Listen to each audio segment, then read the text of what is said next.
अस्सलाम वालेकुम students, I am Jain Tabassum और आप लोग देख रहे हैं जैन अकेडमी चैनल।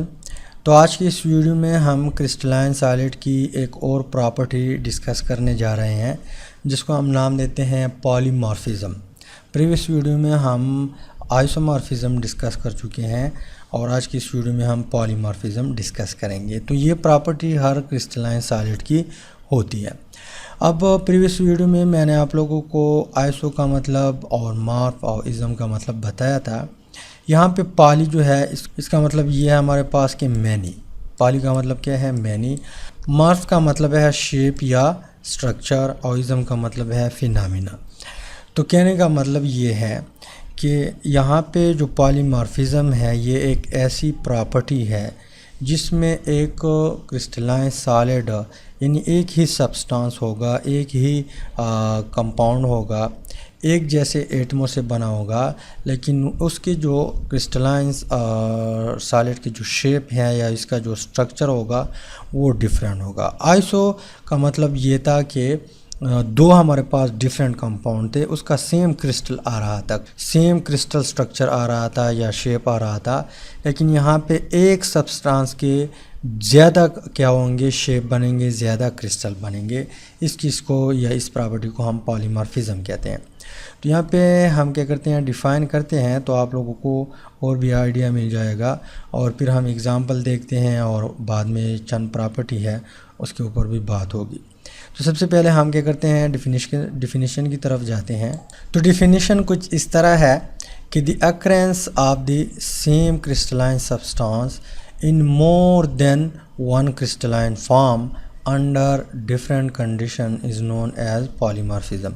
कहने का मतलब ये है कि हमारे पास एक ही सब्सटेंस है, क्या है, एक ही क्रिस्टलाइन सॉलिड है और जिस सब्सटेंस से बना है एक ही सब्सटेंस है, उसके एक से ज़्यादा क्रिस्टलाइन फॉर्म बनते हैं। जैसा कि यहाँ पे मैं आप लोगों को जनरली समझाता हूँ, हालांकि इस तरह होता नहीं है, डिफरेंट हम एंगल और यहाँ पे जो एजेस है उसके ऊपर इसको डिफ्रेंशिएट करते हैं, लेकिन आप लोगों को समझाने के लिए, आसानी के लिए मैं आप लोगों को समझाता हूँ। फॉर एग्ज़ाम्पल ये हमारे पास एक क्रिस्टल है, क्रिस्टलाइन सॉलिड है, ये इसका क्या है, एक शेप बना हुआ है, राइट। और एक शेप जो है इसका कुछ इस तरह बना हुआ है, 3D है, लेकिन यहाँ पे तो हम इस तरह 3D नहीं ड्रा कर सकते हैं। एक शेप इस तरह है और एक शेप इस तरह है, दोनों जो है, दोनों शेप जो बने हैं एक ही सब्सटेंस से बने हैं। तो ये जो डिफरेंट शेप हमें देता है, एक से ज़्यादा शेप हमें देता है, एक से ज़्यादा स्ट्रक्चर हमें देता है, इस प्रॉपर्टी को हम क्या कहते हैं, अफिज़म कहते हैं। लेकिन यहाँ पे ये कंडीशन के ऊपर डिपेंड करता है। कंडीशन से मुराद कि ये जब इसका जो टेम्परेचर ज़्यादा होता है तो कभी कभार हम तेज़ी से इसको कोल करते हैं और कभी कभार ये आहिस्ता आहिस्ता कोल हो जाता है। तो इस कंडीशन की वजह से इसका जो शेप है ये डिफरेंट आ सकता है। इसके अलावा और भी वजूहात हो सकते हैं जिसकी वजह से एक ही सब्सटेंस के डिफरेंट शेप हमारे पास आ जाते हैं। तो कहने का मतलब ये है कि कंडीशन पे डिपेंड करता है जिसकी वजह से इसकी शेप या जो 3D स्ट्रक्चर है वो डिफरेंट आ रहा है, राइट। अब इसके बाद हम एग्ज़ाम्पल देखते हैं, उसके बाद 2-3 पॉइंट और है। हमारे पास एक कंपाउंड है जिसको हम क्या कहते हैं, सिल्वर नाइट्रेट, AgNO3। अब ये एक से ज़्यादा क्रिस्टलाइन फॉर्म में एग्जिस्ट करते हैं, एक से ज़्यादा क्रिस्टलाइन फॉर्म में एग्जिस्ट करते हैं। कौन कौन से फॉर्म है? एक है रोम्बोहेड्रल और दूसरा है आर्थोरोम्बिक। रोम्बोहेड्रल, आर्थोरोम्बिक।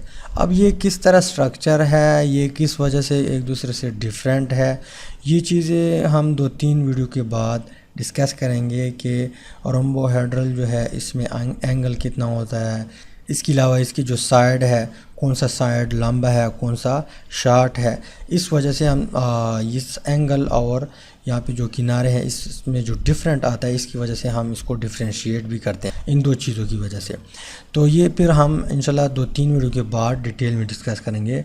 लेकिन यहाँ पे आप लोगों ने सिर्फ ये नोट करना है कि हमारे पास जो कंपाउंड है AgNO3 जिसको हम सिल्वर नाइट्रेट भी कहते हैं, इसके दो स्ट्रक्चर या दो शेप बनते हैं। एक को हम रोम्बोहेड्रल कहते हैं और दूसरे को आर्थोरोम्बिक कहते हैं, यानी एक ही सब्सटेंस है, दोनों का फार्मूला सेम है। दोनों का AgNO3 है, लेकिन शेप हमें डिफरेंट देता है। इसके अलावा इसी तरह हमारे पास एक नेक्स्ट एग्जांपल दिया हुआ है जिसको हम क्या कहते हैं, कैल्शियम कार्बोनेट CaCO3। ये भी हमारे पास एक कंपाउंड है जो पॉलीमॉर्फिज्म शो करता है, यानी एक से ज़्यादा शेप बनाते हैं। वो कौन कौन से शेप है? ट्राइगोनल और आर्थोरोम्बिक। एक शेप को हम ट्राइगोनल कहते हैं, दूसरे को हम आर्थोरोम्बिक कहते हैं। ट्राइगोनल किस तरह होता है ये हम बाद में डिस्कस करेंगे, इसका टेंशन नहीं लेना। इसके अलावा नेक्स्ट हमारे पास एग्जांपल दिया हुआ है पोटाशियम नाइट्रेट का, और इसके जो हमारे पास शेप बनते हैं इसके भी रोम्बोहेड्रल एंड आर्थोरोम्बिक बनते हैं। पोटाशियम नाइट्रेट और सिल्वर नाइट्रेट के एक जैसे बनते हैं, और यहाँ पे जो कैल्शियम कार्बोनेट है इसका एक ट्राइगोनल और दूसरा आर्थोरोम्बिक बनता है। ये हमारे पास चंद एग्जांपल है जो पॉलीमॉर्फिज्म शो करता है। इसके अलावा एक दो और इम्पॉर्टेंट पॉइंट कि इसके जो फिज़िकल यहाँ पे जो कंपाउंड पॉलीमॉर्फिज्म शो करता है उसके केमिकल प्रॉपर्टी सेम होगी। जैसा कि हमारे पास सिल्वर नाइट्रेट है तो इसका जो हमारे पास रोम्बोहेड्रल है इसकी, और यहाँ पे आर्थोरोम्बिक यहाँ पे O है आर्थोरोम्बिक, इन दोनों की केमिकल प्रॉपर्टी यहाँ पे ये वाला क्रिस्टलाइन सॉलिड दोनों की केमिकल प्रॉपर्टी सेम होगी। इस तरह इसकी भी सेम होगी और इस तरह इसकी भी सेम होगी। क्यों? क्योंकि यहाँ पे कंपाउंड में देख ले एक जैसे एटम प्रेजेंट है, इसी वजह से यहाँ पे इसकी जो केमिकल प्रॉपर्टी है वो सेम होगी। इसके अलावा फिज़िकल प्रॉपर्टी में फिर क्या आएगा, फ़र्क आएगा, डिफरेंस आएगा, क्योंकि यहाँ पे स्ट्रक्चर कुछ और है, यहाँ पे इससे डिफरेंट है। इसी वजह से फ़िज़िकल प्रॉपर्टी में हमारे पास मेल्टिंग पॉइंट है, बॉइलिंग पॉइंट है। इसके अलावा यहाँ पे इसकी जो डेंसिटी है इन सब में क्या होगा, डिफरेंस होगा, क्योंकि फ़िज़िकल प्रॉपर्टी में यहाँ पे इसमें चेंज आता है लेकिन इसकी केमिकल प्रॉपर्टी चेंज नहीं होती। तो ये हमारे पास एक नेक्स्ट प्रॉपर्टी थी क्रिस्टलाइन सॉलिड की। उम्मीद करता हूँ थोड़ा बहुत आप लोगों को आइडिया मिला हुआ होगा। इंशाल्लाह आज के बाद हम रेगुलर बेस पे या 2 दिन के बाद इंशाल्लाह वीडियो अपलोड करने की कोशिश करेंगे। तो उम्मीद करता हूँ वीडियो की समझ आई होगी। इंशाल्लाह मिलते हैं नेक्स्ट वीडियो में। अल्लाह हाफ़िज़।